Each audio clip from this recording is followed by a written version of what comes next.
প্রতিদিনের সাধারণ সংসারে ছোট ছোট মুহূর্তগুলোই একদিন সবচেয়ে সুন্দর স্মৃতি হয়ে যায়।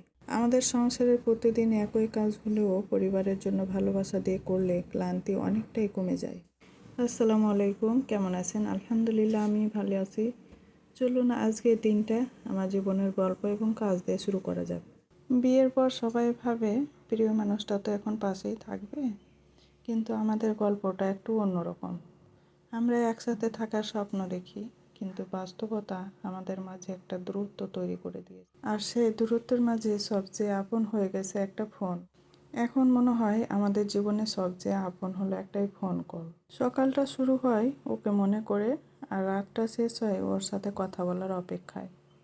দিনের মধ্যে কত কাজ থাকে, কত ব্যস্ততা থাকে, কিন্তু মনের এক কোণে সব সময় একটা কথাই থাকে, আজ কখন ওর কল আসবে। কখনো ফোন আসে সময় মতো, আবার কখনো অপেক্ষা করতে করতেই রাত হয়ে যায়। তবুও ফোনটা হাতে নিয়ে বসে থাকি, কারণ ও পাশে যে মানুষটা আছে সে শুধু আমার স্বামী নয়, সে আমার কাছে পুরো পৃথিবী সব। কখনো ও ফোন করে বলে, কি করছো? আমি হয়তো বলি কিছু না। সত্যিটা হলো, সারাদিনের মধ্যে এই একটা ফোন কলের অপেক্ষায় করছিলাম। কথা হয়তো 10 মিনিটের হয়, বা কখনো তার থেকেও কম, কিন্তু ফোনটা কেটে যাওয়ার পরও মুখে একটা হাসি থেকে যায়। আবার কখনো কখনো অভিমানও হয়, মনে হয় আমার জন্য কি একটুও সময় বের করতে পারতো না। একটু সময় নেই বের করে আমার সাথে কথাই বলে, কিন্তু তারপর নিজেকেই বোঝাই ওরও তো একটা দায়িত্ব আছে, ব্যস্ততা আছে। ভালোবাসা মানে শুধু নিজের চাওয়াটা পূরণ হওয়া নয়, কখনো কখনো প্রিয় মানুষটার পরিস্থিতিটাও বুঝে নেওয়া।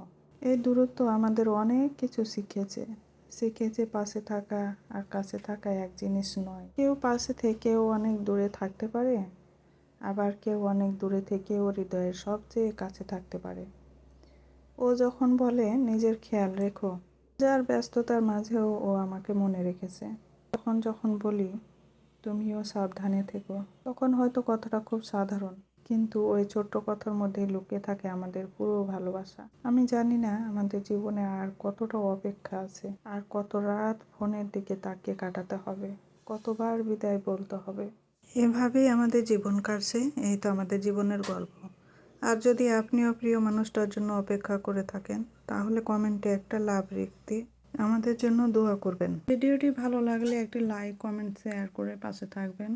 আর এমনই ছোট ছোট সংসারের মুহূর্ত এবং গল্প শুনতে চাইলেও অবশ্যই ফলো করতে ভুলবেন না। আল্লাহ হাফেজ, ভালো থাকবেন।